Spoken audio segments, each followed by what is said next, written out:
Previously, over on Atreides HEMA.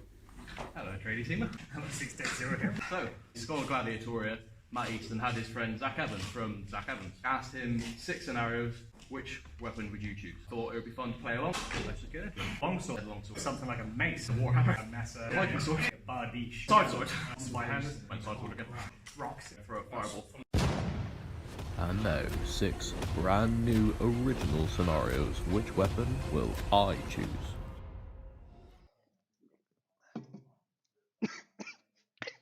just inhaled that.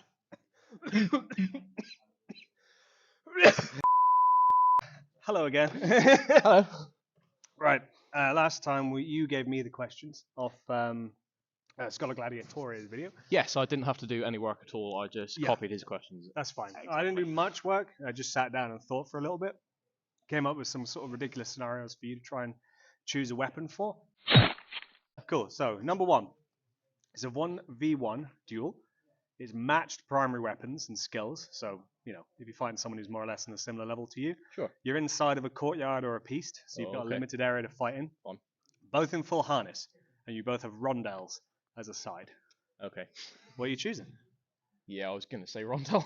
So you've already got rondelle. That's great. So I You're get a talking free weapon. Yeah, you as got well. a free weapon. What's your primary going to be? You know, for anti-armor, this is the kind of thing where normally I would go with a longer weapon to be able to generate more momentum and also have some cooking power. But if you're saying we're in a courtyard, and if we're both in armor and I have a rondelle, I think I'm going to go with some kind of mace, probably a nice flanged mace. Yeah, no, I like Give that. me some good anti-armor like that. capability, be able to get a hit in, get them on the floor, and then. Yeah, and obviously when you get in the grapple, you've got that's the correct way to do it as well. The stitch. Cool. I mean, what would you choose? I went with poleaxe for this one. Yeah, I decided to have something that was multi-using. Yeah, I'm definitely planning that I'd be using it mostly to ward people off and then like get into range to fight. You know. Yeah, fine. I mean, there's a concept in German longsword. Meyer talks about first you take his weak, then you take his strong, and then you take his throat. And I think a poleaxe is a great weapon for that because as much as it is a long polearm, it has the ability to strike from range, and with a wider grip, you can still get in that mid-range. And once you're in there, because I think I'd be using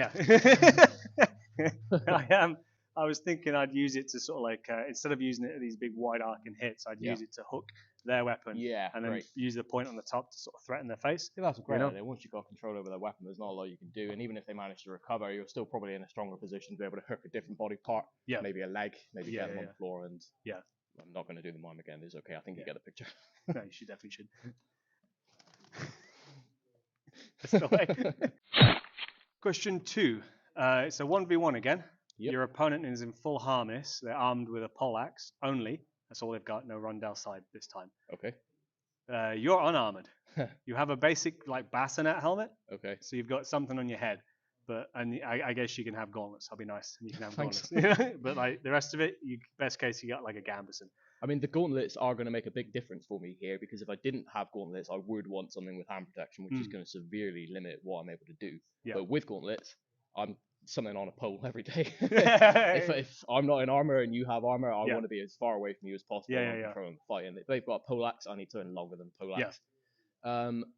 Probably like a bill here, maybe bill hook. Just something where I can get a bit of control over them, a bit of control over their body, maybe their weapon, or if not a poleaxe, maybe I don't know if you've seen it, and I don't know how to pronounce Scottish, but it's a lock arbor axe. It's not something that I know how long it is. I've not actually seen one in real life. I've only really seen pictures of the head. But if that was long enough, I think I'd probably go for something like that because an axe against armor, you stand a good chance of maybe damaging the armor or at least carrying enough force through to do some damage. From experience, like hooking with an axe is super cool. Yeah, exactly. I mean, he's gonna have a pole as well, but like, you can definitely like limit his ability to attack you by getting that all nulled up within his gear. Yeah, you know, cool. I think I'd go for that. That's a good shout. Yeah, I like that. Well, it's unique. Well, I thought about it in terms of like what I've done in the past. Yeah. Like, I went round shield with a. I didn't even think about a shield. A sea axe, and like a sea axe in the shield hand. I basically was planning on using a technique that I used to use against guys in full armor. There's a way to use a shield where you're basically professionally using it to sort of like increase the amount of defense you've got. And then there's the way to use it where you basically just like push it into the dude's entire face, so he can't see what's going on. Yeah, I'm not And going then to be you able to see anything from you here. There's a stoop shield in, here. you stoop in really low, and you essentially just like attack the groin. It's a great place to aim for because I mean, depending on what period we're talking about here, obviously we're talking probably medieval. Yeah. The technology wasn't really there to be able to put proper No, protection. That's no, why you see a lot of you're guys done. with like skirts that Yeah, go down yeah, to their yeah. mail, and they kind of have Yeah, plate. yeah. And then maybe some people are thinking, well, what's under there? Not a lot. No, because it's weird because you can't put armor where your legs move. No, exactly. 'cause Otherwise, you're going to be walking around like some kind of robot. waddling around. Yeah. So yeah, I thought that was a good. Like you're gonna get booed. If there's an audience, they're gonna hate you. But the point is you're not gonna die. I'll be alive. Yeah, that's it. Right, number 3. You are inside a castle. It's exactly where I want to be. Yeah, that's where you'd want to be. Well, maybe not in this situation because you're fighting through the rooms and halls and stairs. You're in full or partial harness. Yeah. What are you fighting with? Man, I mean, I've walked through a lot of castles as well, and it's the kind of thing that when you see it in a movie, they look like these huge, impressive structures. There's massive spaces.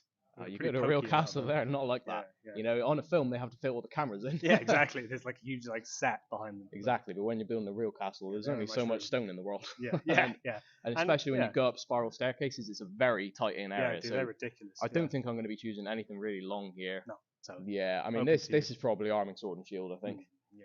This is a good place to get a good versatile defensive tool and Yeah. a nice long but Yeah. maneuverable one-handed sword. Yeah. No, I said the exact same. Armor, sword, and shield. Yeah. So I was Good. just like, sword, useful, pointy. You can use it against guys in full harness, but also against guys in lesser. Shield because you can pretty much encounter anyone in that corridor. Yeah. And it's something to put between you and them. And you've got some armor on, maybe not as much as you would do if you're in full armor, but like if you had a breastplate and a shield, Yeah. like, some arm protection maybe you're a bit thin on the legs, but your shield's gonna If you account got a for big lot. enough shield, you got some sort of kite shield or teardrop shield, Yeah. you can duck down a Yeah. little bit. Yeah, so I think that would be my go-to for sure because Good. you got a good versatile amount. I think that might actually be the first one we've Yeah. agreed on. Yeah. All right, this is an interesting one. Okay. I know some more of the background on this because it features in the old Viking Age reenactment stuff. But Okay. you are fighting aboard a longship.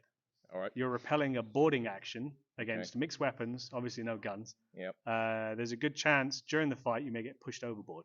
What are you wearing and what are you fighting with? Oh man, there's a good chance I'm gonna get pushed I think overboard. like you're fighting on a boat that's like the strakes on the side of it are only like hip high. Yeah. So like it's not guaranteed, but like it's always there as a risk factor. All right. Well, I can tell you this much. I'm not going to be wearing a lot. Yeah. I don't want a big wall gambeson because as soon as I go in the water, that is Yeah, going to yeah. be heavy. Oh yeah, And it's not necessarily going to drown me, but if I'm in the water, I'm a pretty easy it's target. going to be enough. You know, if there's anyone there with a spear or even a halfway decent length sword, I'm just going to be sleeping with the fishes.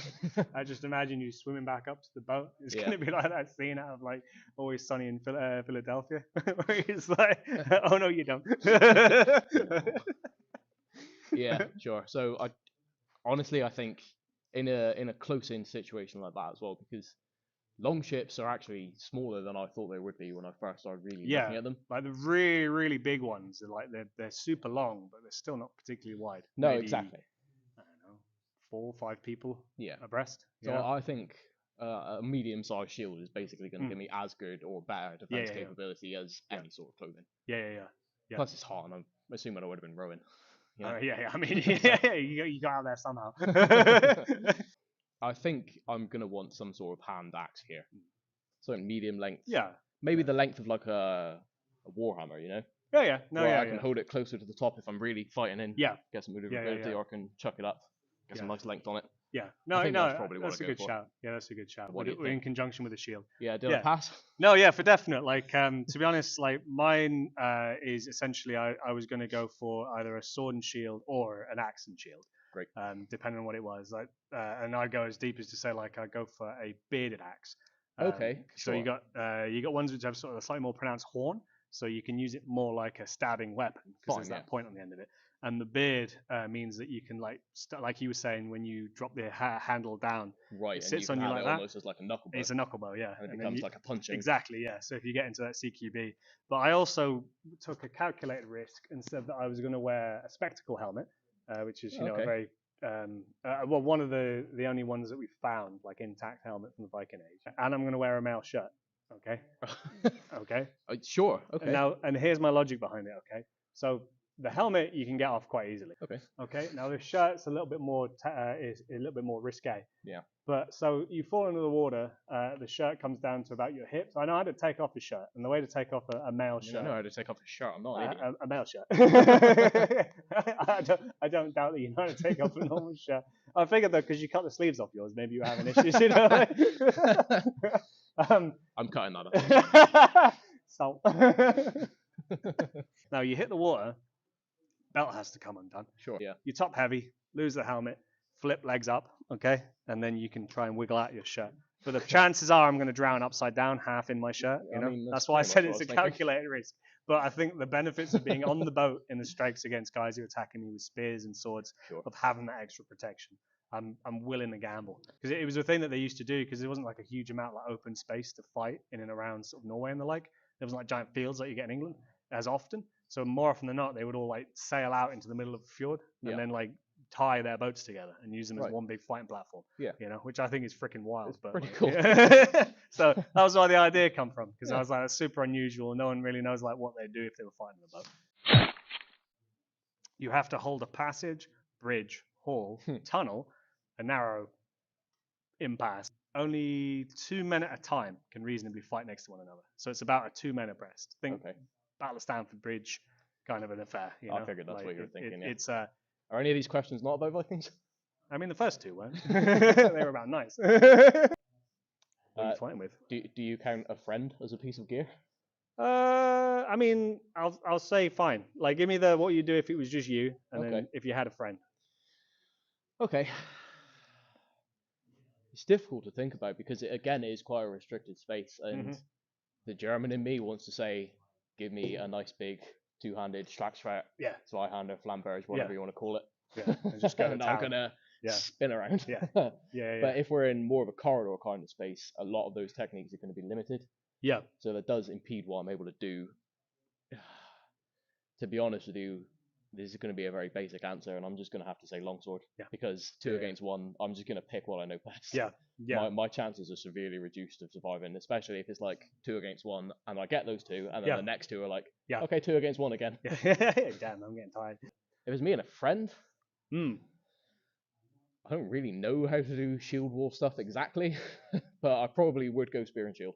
Yeah, no, I think that's a good shout. It feels like that's the kind of thing that if you were in a full formation of 2 front lines attacking each other, the line is going to be spear and shield for this kind of period. And all we're doing here is we're essentially just saying it's a section of that line, and it's just completely cut off in a narrow space. Yeah. So like for me, I'd think if it was on Milari, it'd depend on where I'm fighting. If it's in a hall somewhere with walls and like that kind of a thing, I'd probably go longsword as well. Most comfortable with it.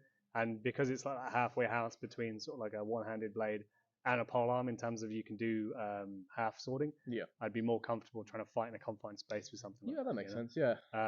But if I was on a bridge, like, and I had like it was open apart from like at hip height, Danax, Danax all day long, and just hope that there's dudes with spears coming at me. Yeah, sure. You know, or guys preferably without spears. You know, like running at me with hand axes. Guys preferably without anything. That would be great. That would be my choice. Because the thing is, all you have to do is you have to get the first couple of guys.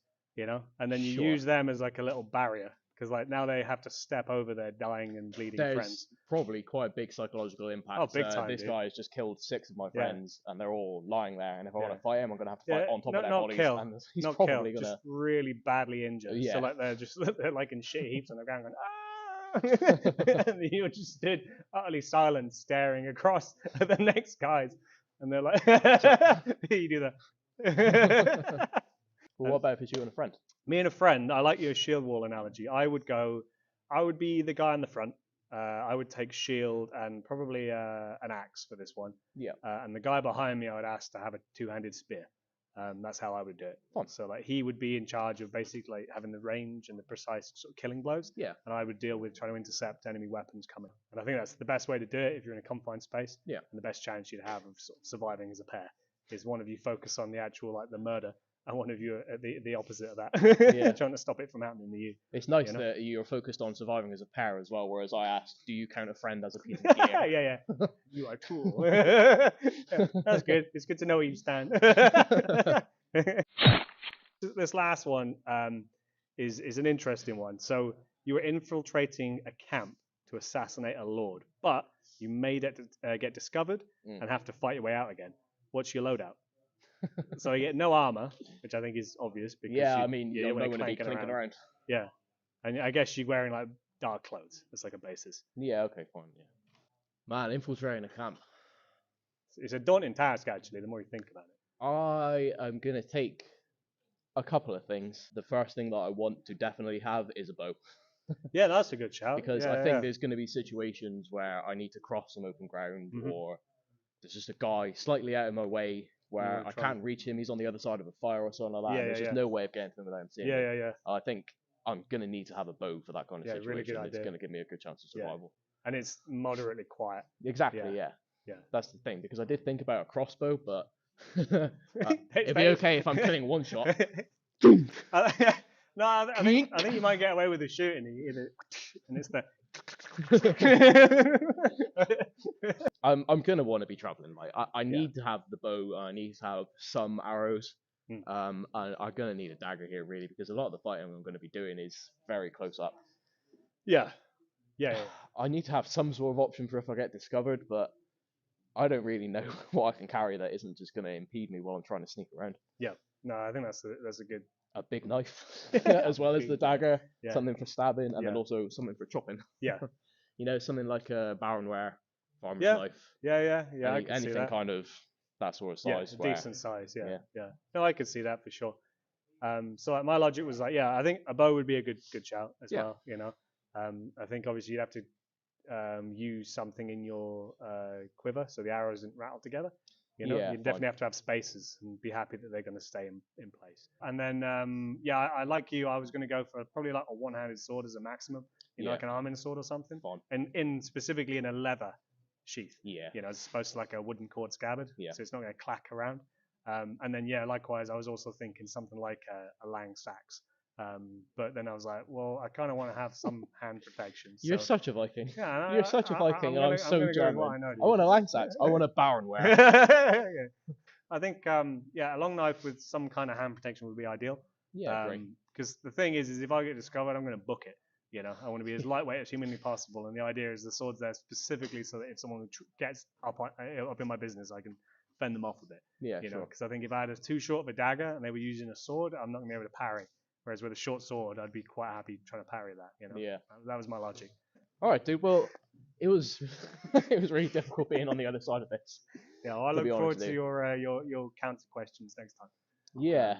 So I just figured I'd open the field a little bit to more bizarre options. Yeah, sure. I think there's plenty of scope for definite serious questions about stuff that is like dead obvious. Yeah. But then because there's things like if you said, oh, you're fighting in a shield wall against another shield wall, they're all armed with spears. What are you going to use? It's like, well, probably a spear. Well, this is the whole point of this series, really, is that there isn't one answer to. So if you were in medieval times, what weapon would you use? Because there are 100. Yeah. Well, what about this? Yeah, what am I doing? Where am I? Yeah. What battle am I in? The camera died, so we're just redoing the ending bit. Like, see you later. Thank you. Thanks. Bye bye. Bye for now.